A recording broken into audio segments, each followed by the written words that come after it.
Under the cloak of night, David's harsh LEDs illuminated the serpentine power cord leading to Karen's EV, revealing her hubris in a spectacular burst of sparks. Neon pyrotechnics painted the night sky as astonished neighbors watched Karen, stunned, standing frozen in her guilt. A hidden trigger, a community's secret, had just been revealed. But what happened next will shock even those who thought they'd seen everything. First, let's dive into the roots of this electrifying confrontation. David had always valued his quiet life in the suburbs, enjoying the relative peace of his neighborhood nestled amidst sprawling trees and meticulously manicured lawns. His days were filled with the hum of his computers, the soft clatter of keyboards, and the chirping of birds. He had become quite the tech aficionado over the years, his home equipped with all manner of smart devices running seamlessly on a meticulously calculated electrical budget. So, when he noticed a perplexing surge in his power bill, David's curiosity was piqued. Initially, he attributed the spike to perhaps a malfunctioning device or a miscalculation on his part. After all, machines could make errors, and he was not immune to oversight. But as days turned into a week, the numbers didn't add up. The pattern was irregular, peaking and plummeting without rhyme or reason. It was then that David decided to leverage his technological prowess to get to the bottom of the mystery. He programmed his system to monitor power usage in real time, noting the hours when the spike occurred. What he discovered left him in utter disbelief. The culprit was none other than the HOA president, Karen, known throughout the neighborhood for her authoritative demeanor and penchant for stretching her role beyond its limits. Karen often paraded around the neighborhood with an air of invincibility, her newly acquired electric vehicle just another symbol of her modern grasp on power and status. Unbeknownst to her, David's surveillance had caught her sneaking into his property under the cover of dusk, unraveling and plugging an extension cord into his outdoor outlet. It was the kind of audacious act that David would have expected from a clever teenager, not the HOA president. Confronting Karen might have been the intuitive move, but David knew that a direct approach would backfire. Karen would merely laugh off his grievances, possibly even escalating the situation by using her position to bend community rules against him. When he finally broached the subject during a routine HOA meeting, Karen indeed scoffed, dismissing his claim as a probable glitch in his beloved gadgets. Her laughter echoed throughout the room, her cronies nodding in agreement, their smiles thin and insincere. The encounter ignited a new kind of resolve within David. Her mockery and blatant dismissal made it clear. Karen believed herself untouchable, shielded by the authority of the HOA. But David was not one to be outdone. Her arrogance, far from deterring him, only solidified his determination to bring Karen's misconduct to light, ensuring she could no longer exploit her position for personal gain. Fueled by a sense of justice and a desire to protect his fellow neighbors from her overreach, David began planning meticulously for a moment of reckoning, a plan that was about to send ripples through the fabric of their idyllic community. David had never considered himself a rabble-rouser. In fact, he often prided himself on his ability to remain calm and composed, even in the face of adversity. Living in a quaint suburban neighborhood, he had always believed in a quiet life and the principle of live and let live.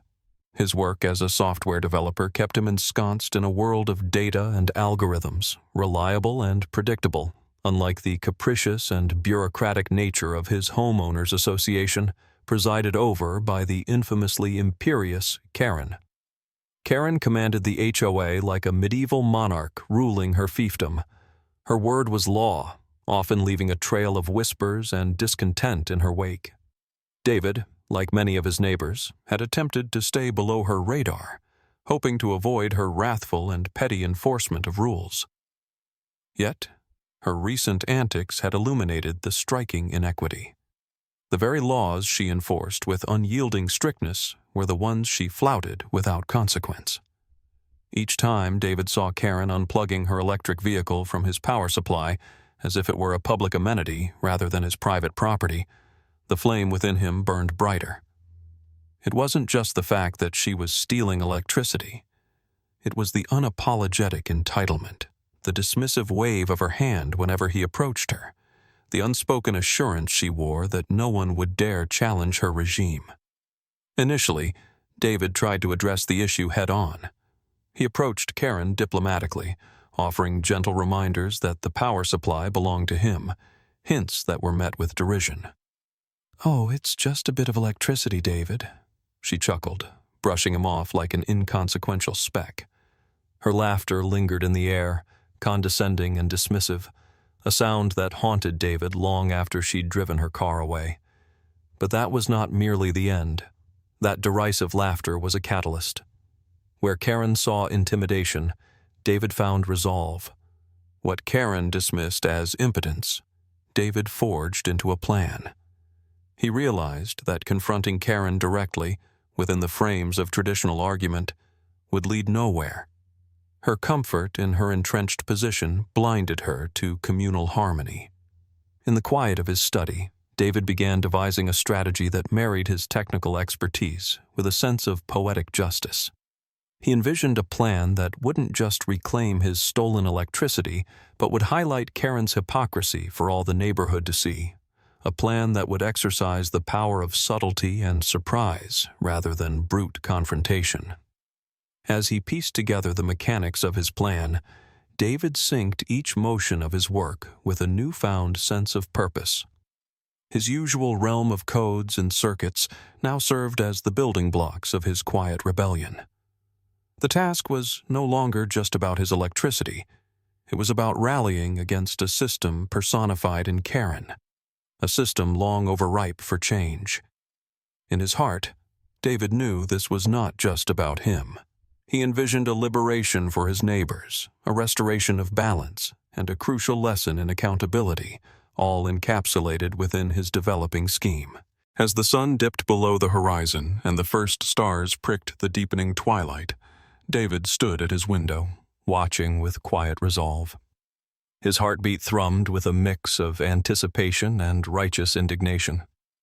This was the night he'd been planning for weeks, a night to turn the tables on Karen, his overbearing HOA president who had seemed untouchable for too long.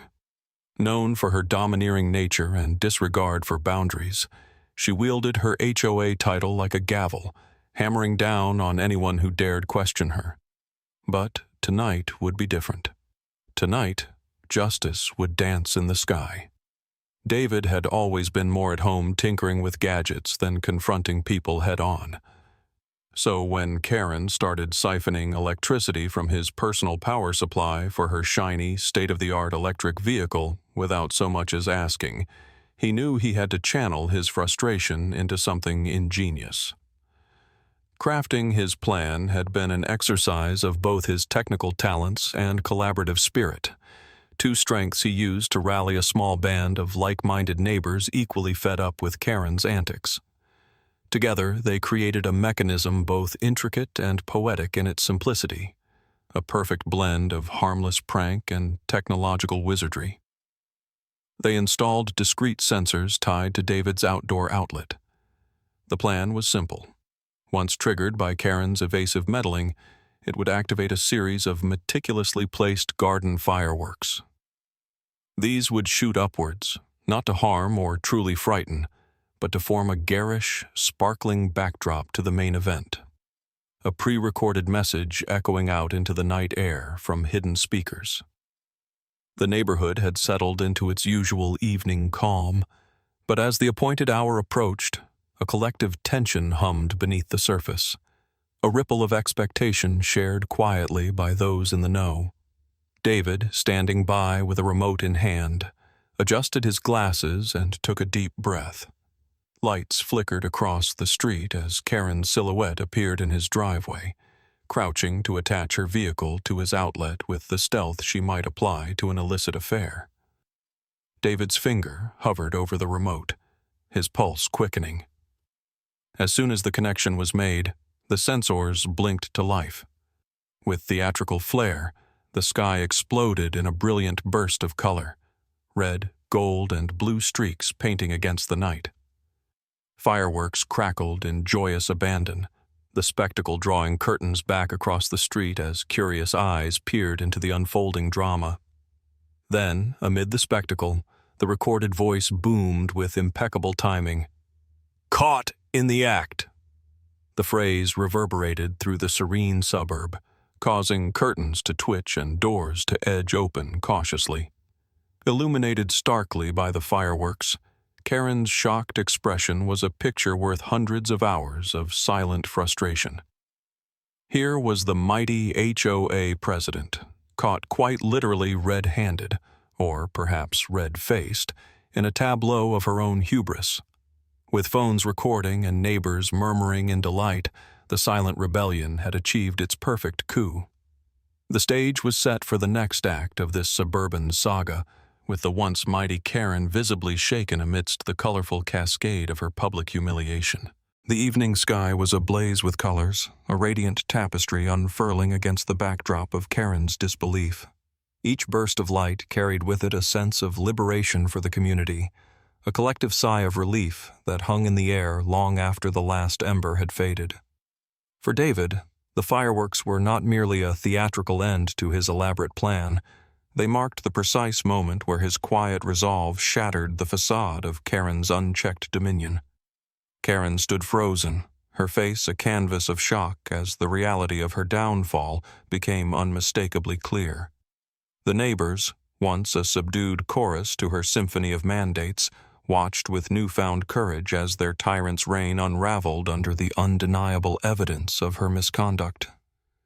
It was no longer the muted whispers of powerless dissent, but a unified front, galvanized by the truth David had dared to reveal. The moment was poignant. It echoed with the unspoken words of frustration that had simmered in their hearts for too long. David stood amidst the crowd, initially uncertain of the aftermath his actions would incite. Yet, as the murmurs of realization rippled through the throng, he felt the weight of their appreciative gazes. These were neighbors who had walked the same oppressive paths, who had felt the sting of arbitrary fines and the icy chill of dictatorial decrees. They saw in David not just a man who had craftily claimed justice, but a beacon of hope, proof that change was not just a distant dream. As they rallied behind him, there was an undercurrent of empowerment, a pivotal shift from silence to solidarity. The HOA board met shortly after, a meeting fraught with tension but underscored by an inescapable momentum for justice. Faced with the indisputable evidence of Karen's exploitation, the board members could no longer turn a blind eye. The truth was undeniable, as vivid and real as the fleeting brilliance of the fireworks that had signaled its unveiling. Karen was summoned to answer for her transgressions, her former smugness replaced with a veneer of regret and mortification. Stripped of her position, Karen was left to contemplate her fall from grace, the price of her hubris. Her influence, once pervasive, was now just a cautionary tale of power's impermanence, a reminder to any who would seek to misuse their authority. David, in contrast, emerged from the shadows of anonymity into the community's embrace, hailed as a hero, a catalyst for renewed accountability and democracy within the HOA. The resonance of that night transcended the immediate victory. It was a clarion call for change, a testament to the power of unity against tyranny. As David looked on, the smiles of his neighbors illuminated the night, each one a symbol of the change he'd dared to inspire. It was a fitting tribute to a battle well fought and a future reclaimed, not through force, but through the quiet determination to confront injustice and the courage to shine a light into the shadows.